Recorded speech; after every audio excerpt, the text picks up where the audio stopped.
Hello guys, in this video we will explain how to delete your Gmail account from any phone connected to it. It is a very simple method.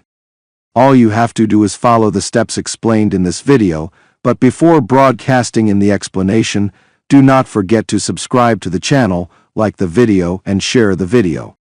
The first step, my friend, you do is go to Settings or the settings on your phone. After that, go down and you will find the word Accounts. Click on it. After that, click on Google. Here, you will find the Google icon. Click on it. Here in this interface you will find all the devices or all the Gmail accounts that are on your phone and connected to your phone.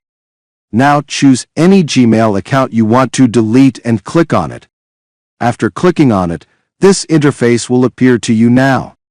Up to my Gmail account, all you have to do is click on the delete icon here at the bottom.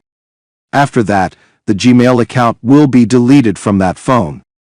It is a simple method. I hope you have benefited from it. If you have benefited, thank you to everyone who supports me and thank you from the heart.